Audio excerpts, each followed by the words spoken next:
I'm Corbitt Wall with DVAuction, here with your feeder flash for Monday, October the 13th, brought to you in part by a new product, Gamrazine by Bimeda. This product is the first and only bioequivalent to Zactran.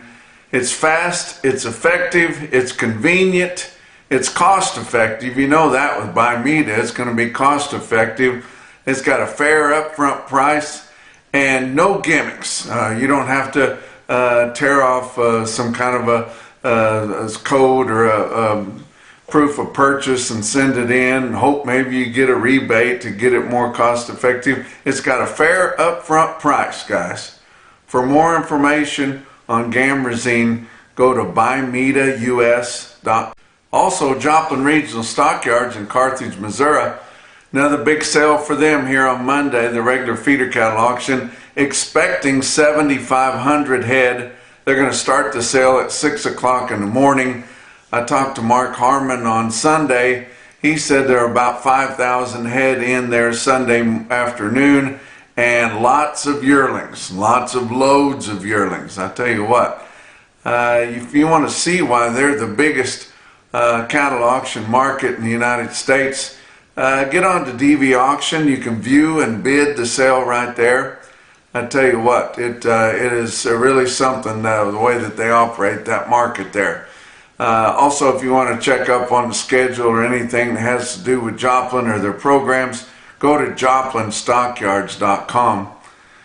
Feedlots turn the tide. We'd been drifting lower in your fed cattle market here ever since the 1st of September.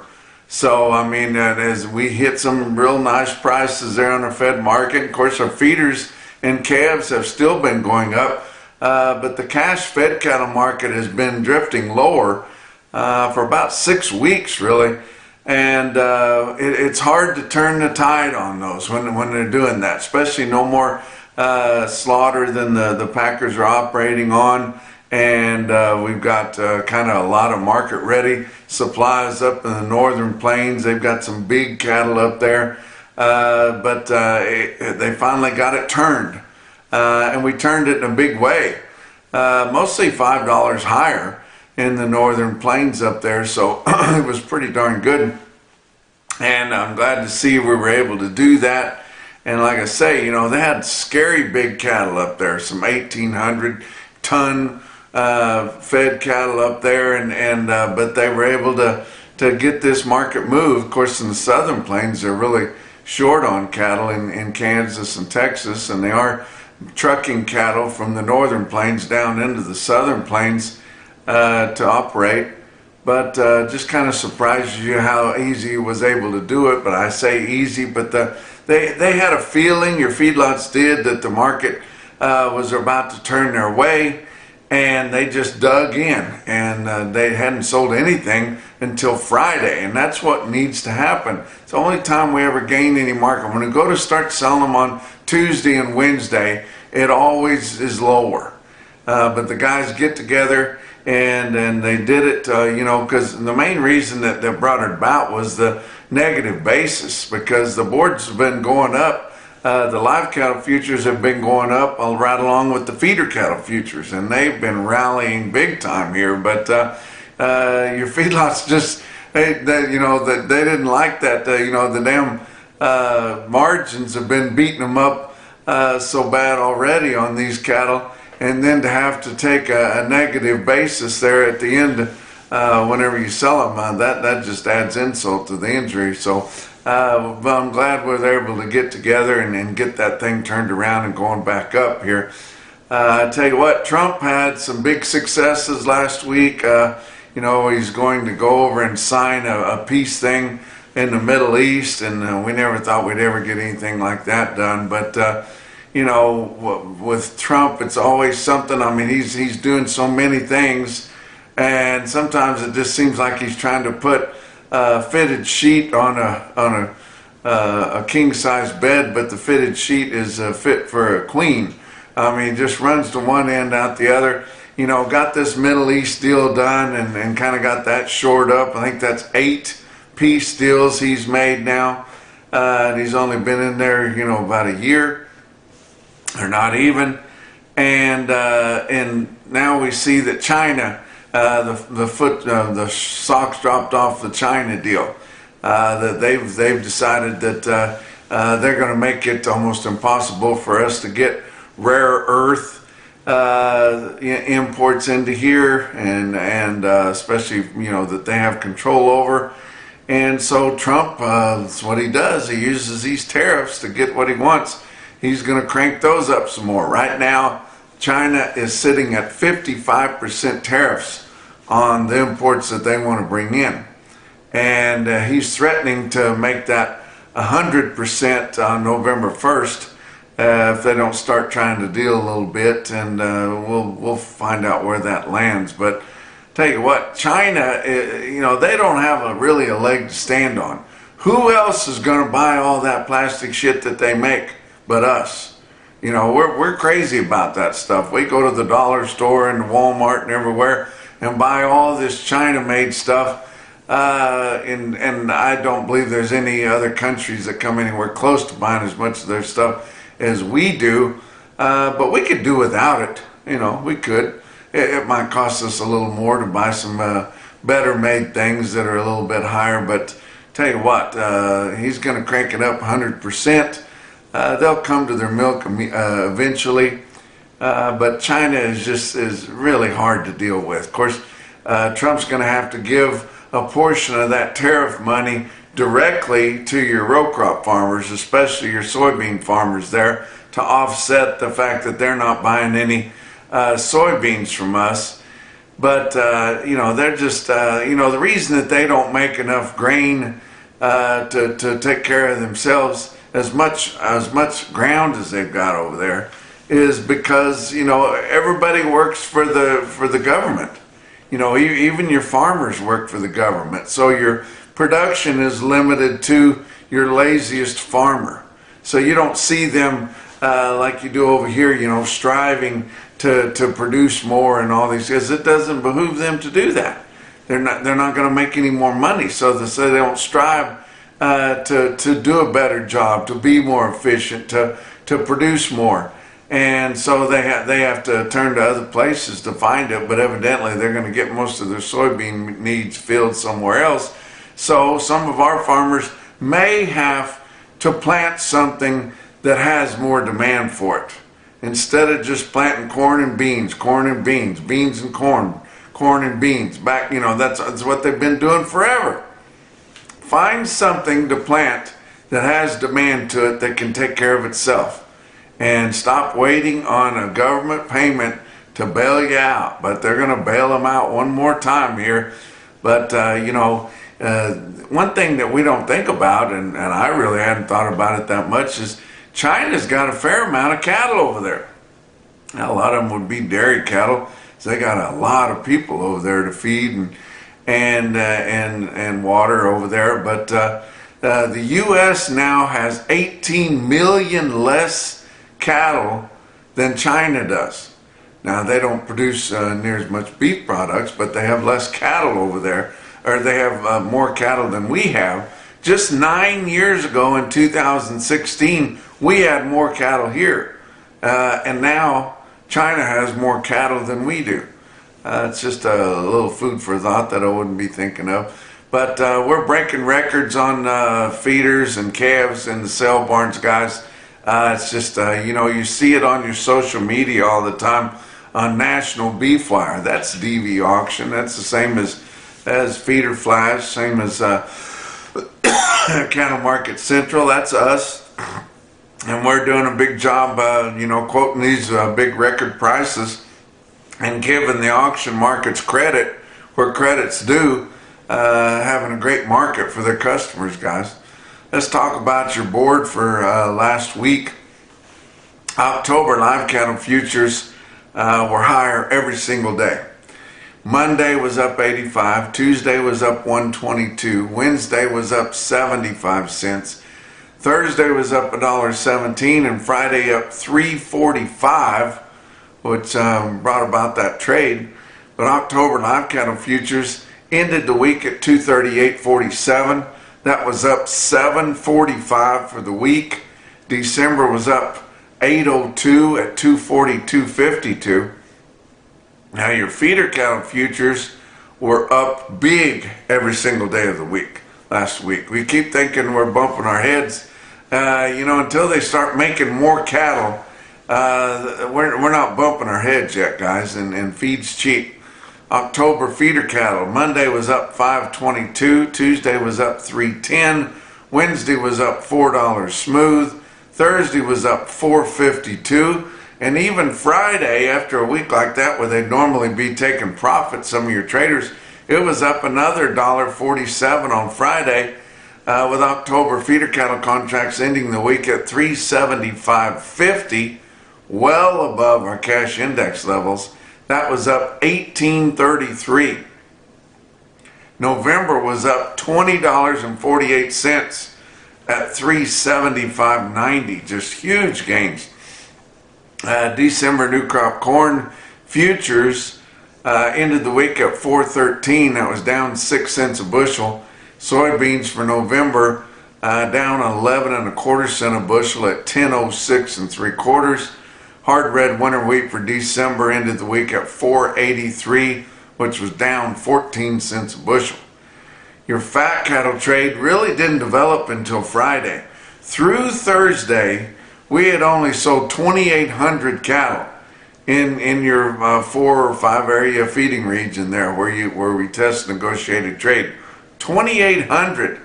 Any sale barn would have 2,800 or more cattle, this time of year, guys, and that's all we traded in all of your negotiated trade area there. The prices on that little dab of trade ranged from 228 to 231, which gave a weighted average up through Thursday of 230.71. That was about a buck higher or so.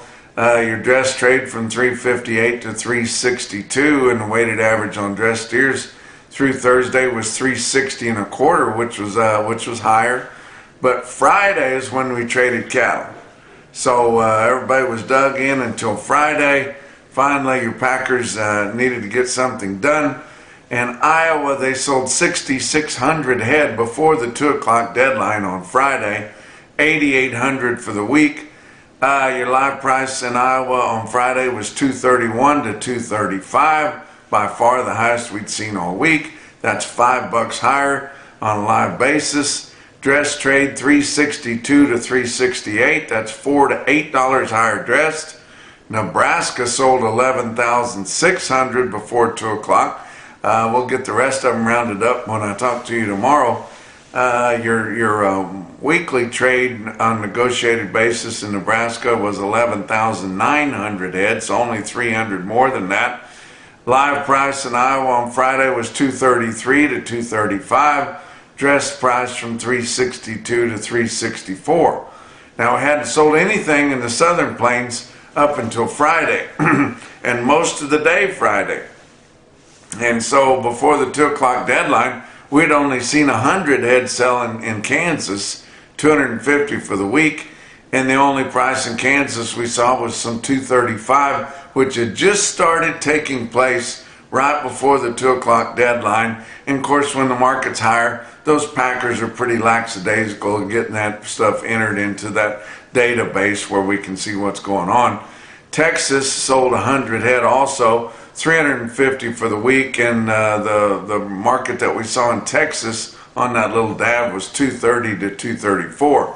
But they started selling quite a few more cattle at 235 in the Southern Plains, both Texas and Kansas. They were wanting 236. I don't think they ever got it, but 235 was trading, and the only 236 I heard was bid the grid on your Fed Cattle Exchange online auction platform there. They did get some 236 for some high quality cattle in Texas, so that would have been the tops on them, guys. Talk about your box beef cutout values. They were mixed to end the week. Your weighted average on all of last week's choice sales was down 188 compared to the previous week's weighted average at 365 1/4. Select sales weighted average was 346.56, which was up 20 cents compared to the weighted average from the previous week. Your choice select spread on your weighted average was 1869, and all that based on 726 loads of cuts, grinds, and trimmings, which is pretty good movement. We're starting to see more demand coming up for the holidays that are approaching. Slaughter for last week, 547,000 estimated cattle slaughter. That was 15,000 less than the end of the previous week, and 38,000 less than the same week a year ago. Talk about what else is going on. It's Livestock Week in Faith, South Dakota.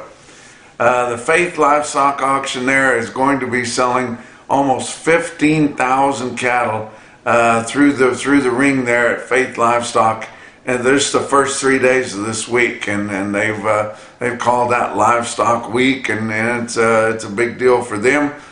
Big sales, guys. Here on the 13th, which is Monday, here the 13th, they're going to have a huge calf and yearling special starting at 8 o'clock in the morning. On the 14th, on Tuesday, they're going to have a big weigh-up special with tons of weigh-up cows and bulls. Then on the 15th, Wednesday, they're going to have another calf special featuring Charolais influenced calves. They're going to take all classes, but they're going to be featuring the Charolais influenced calves. But here on Monday, today, and you can watch all those sales on DVAuction.com. Here on Monday, the 13th, they've got some really impressive consignments, some of their top ones that they get all year. The Diamond S outfit is going to have 425 head of black steer calves, guys, weighing 500 to 6 1/4. They'll be fancy. How about the Williams Ranch? Got 400 black calves weighing from 4.5 to 5.5. They also have the Cobb Cattle Company calves coming in. There's 360 head of black steer calves there. They're weighing 500 to 600 pounds. Doug Beers is bringing his calves in. He's got fancy black baldies, F1 black baldies. There'll be 300 of those, and the heifers are as fancy as you ever seen. A lot of people like to keep those back for replacements. They've had no brands, guys. Lynn and Connie Werscher are going to have their calves in there, 270 of those, and they're black baldies, and they have kept no replacement heifers out of their heifer calves, and they don't have any brands on them either. So if you're looking to fill in some replacements there, that would be a good one. How about J&V Carey there? They've got 300 black calves weighing 5.5 to 6 1/4.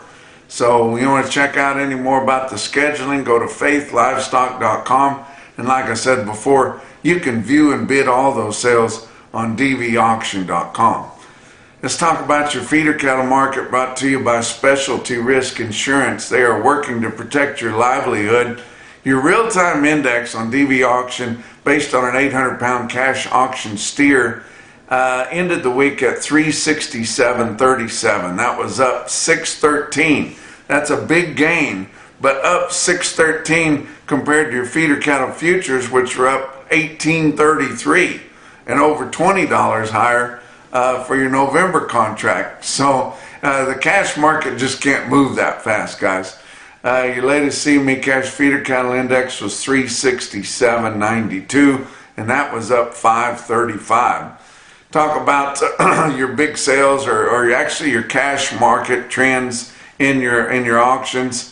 4 to 10 higher was prevalent on all classes. We saw a lot of $4 to $10 higher, with many spots of $20 higher, especially on your 7-weight yearling cattle, which there's not that many of, and they're 2-weight cattle that could go back to wheat or grass, or they could go to the feed yard.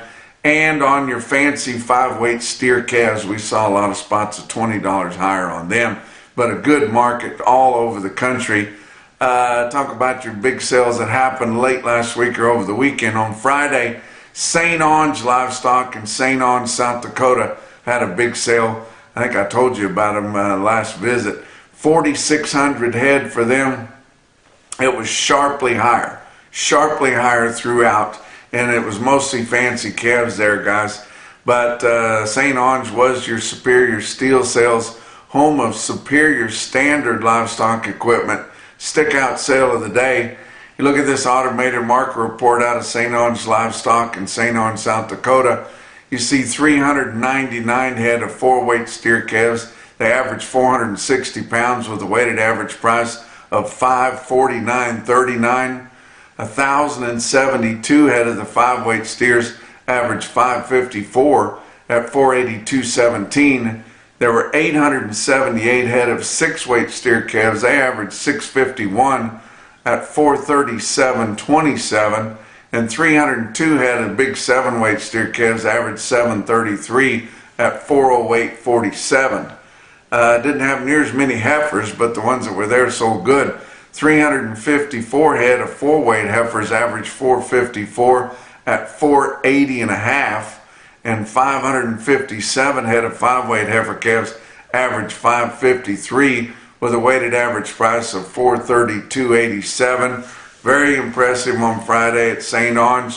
The most impressive quote that I saw come out of there was 167 head of 689-pound steer calves bring $462.50. Wow. Some other individual quotes from all over late last week and over the weekend. Fort Pierre Livestock in Fort Pierre, South Dakota, they sold 63 steers, weighed 489 at $545. That's as high as you'll see them, guys. How about Imperial, Nebraska, Imperial auction market there? They had 72 steers, weighed 782, bring 396. Market in more of the plains here. Fort Scott, Kansas. Fort Scott livestock market there, right on the border between Kansas and Missouri. They sell 62 steers on Saturday, weighed 813, and bring 394. I think that's getting to be kind of a record in that part of the country. Big time quote there. How about Crawford Livestock Market? They had the most impressive quote that I saw anywhere late last week or over the weekend, and your Macrison, no BS, top quote for the day. It was 68 steers, weighed 886 at 381 1/4. And that's your feeder flash for Monday. Calm.